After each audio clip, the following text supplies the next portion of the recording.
Das Gespräch zwischen Trump und Merz war eigenlijk zo, een beetje politiek theater eigenlijk, weißt? Trump didn't go after Merz, which I kind of wanted him to do, but I understand why he didn't. Merz also, for whatever reason, didn't ask Trump about any of the things that Merz is complaining about here in Germany when Trump's not in the room, right? So both of them were very cordial, very nice to each other. Trump was very flattering, told Merz that he had a great win in the election, which everybody knows is not really the case, is it now? It was not a great win. He barely got in there, okay? For lots of reasons.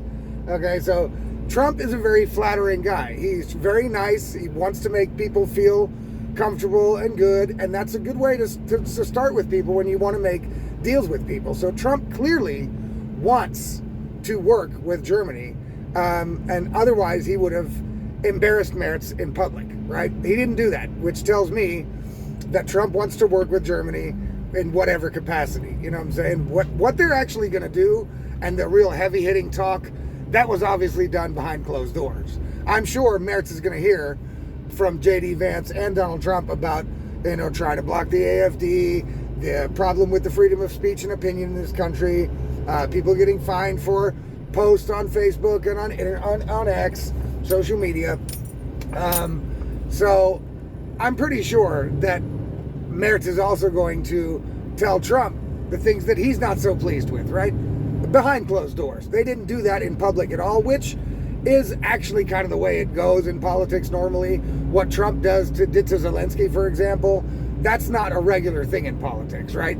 We don't generally see politicians chastising each other openly like this, unless it's, the establishment parties here in Germany against the AfD, right? Or the establishment generally against the Democrats in America. So, but this, like a president attacking another president on live camera, that we have not seen until Trump, right?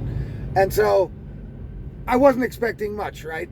But it was all really, really, they were like licking each other's balls, right? It was like, wow, you were so great and your election was so awesome. And Trump, of course, did I've got the best election in ever history and everything is 99.99% great. And, he stopped the Nord Stream pipeline, this Nord Stream 2 pipeline, which I get he's proud of that. I understand why Trump is proud of that. On the other hand, I don't understand why America gets to make policy about how Germany gets its energy. That I don't get. If Russia's selling that gas cheaper and delivering it directly, and they can make a better deal than America can, then why the fuck not get it from Russia? You know what I mean? Why does America have any say in what happens with how a European country gets its energy? I don't understand that. So while Trump's pretty proud of that, I'm like, nah, it'd be better if we did have Nord Stream and had a good relationship with Putin, right? That would be a better deal. That's the way I'd like it, right? That's the way I would like it. So it was a lot of, reciprocal ball licking and oh, you're so great and so awesome. Obviously, Merz does not like Trump. He's made that clear numerous times here in Germany, in German, right? Now, also, he stated, I know that the way Donald Trump acts, right? The way he talks about Biden and the Democrats, I know that Friedrich Merz is like boiling inside hearing that because, he is obviously on the side of the Democrats. He wanted Kamala Harris to win. Nobody wanted Trump to win. So to see him up there kind of like kissing his ass and, oh, you're such a great guy and we love the White House and it's also fake. You know what I'm saying? And we all know it's fake. Not just from Merz's side, Trump's side too. It's this fake BS and didn't tell us absolutely anything about what's going to happen now between Germany and America. That is going to be spoken about behind closed doors. I wish I was a fly on the wall there at that conversation. That would give us much more detail. The only way we're going to find out is by Friedrich Merz's actions after his return to Germany, right? We're going to see if they're going to do anything, what's going to happen with the tariffs. Are they going to make a good deal? What's going to happen with defense? Is that deal going to be made?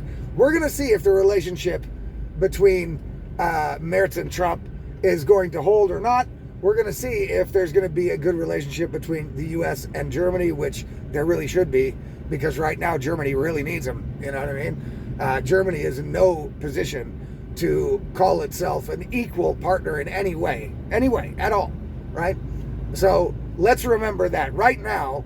I think it's a great idea for Germany to stand on its own 2 feet, to become more independent, and to not be in a position where America gets to dictate the energy policy in the country, right? That would be great. But right now, Germany is not in that position. They have to work towards it, right? And let's hope that they are going in that direction, not only on defense spending, okay? But right now, Germany must have a working relationship with the U.S. And I think that the real hard conversations are going to happen behind closed doors, or happened behind closed doors yesterday.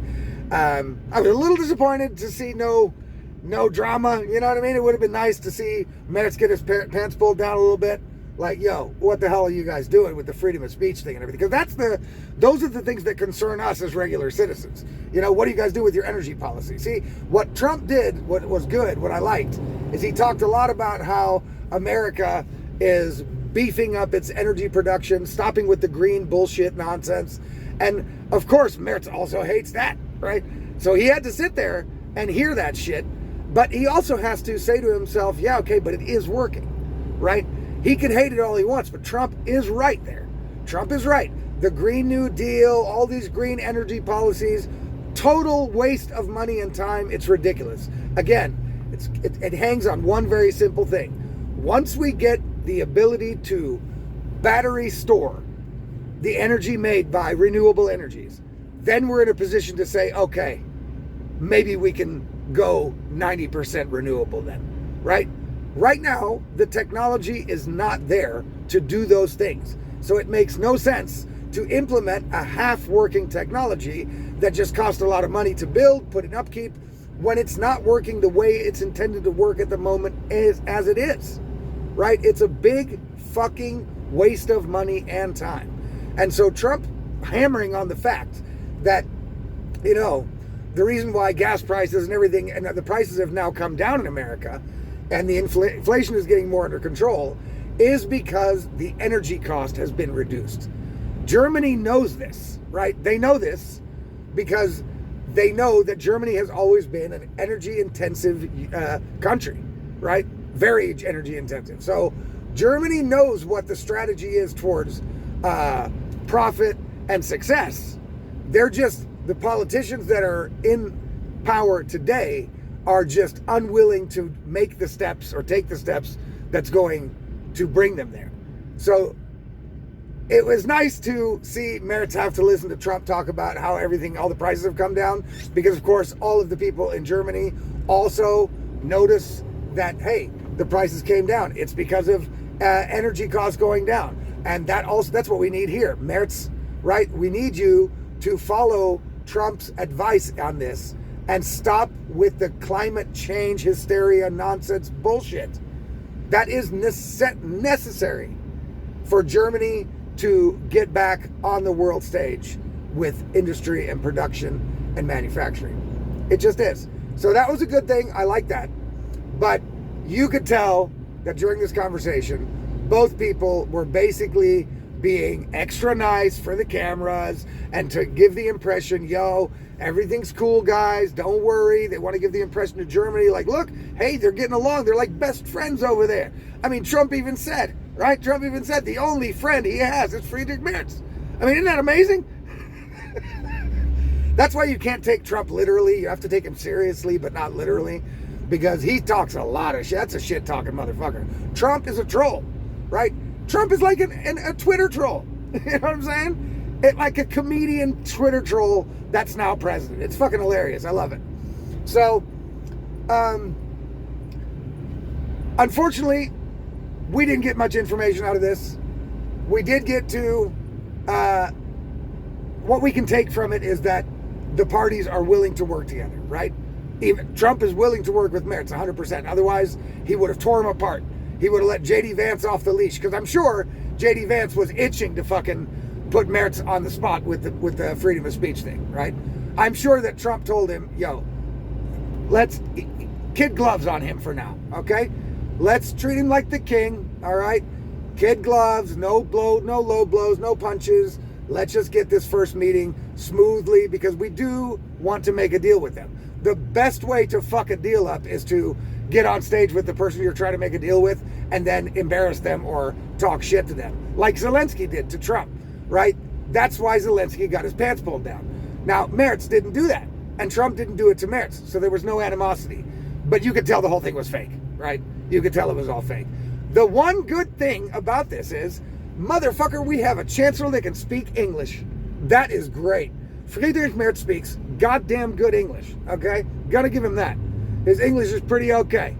And, I don't think Schultz could speak English. I don't think Baerbock can't even speak German. So, that was good. I mean, that's a positive thing, right?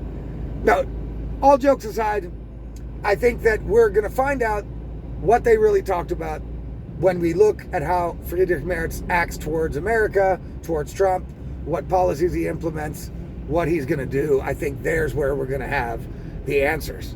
And this was just a political theater show to, I don't know, appease the public or something. I don't know. But I guess that most of the people in the public could tell that this is total bullshit. You know why? Because we have the internet, right? And we know what Friedrich Merz has said about Donald Trump. And we know what Donald Trump and J.D. Vance have said about Europe. And we know that both parties are not real wow about each other, right? They're not the only friends they have. We know that. We know that's bullshit. And I know that Trump is lying because, he said that Friedrich Merz had a landslide election win. I know I've already said that, but I just can't get over it. Trump knows what the numbers were. He knows that wasn't a landslide win, but he says stuff like that to Streichel Friedrich Merz, right? To be like, all right, dude, it's cool. It's cool. Yo, I'm not going to hurt you. You know what I'm saying? Relax. That's what Trump is trying to do. He's trying to get Friedrich Merz to relax because he knows that the Europeans are wound pretty tightly. You know what I'm saying? They're wound pretty tightly. They have their ideas, ideals, and how things should go. And the way things are going in the Trump White House are not the way that European politicians think they should go. None of them agree with any of it. You know what I'm saying? Except for the AfD, probably. And Viktor Orban. And all the people that are on the right side of history. So, anyway, guys.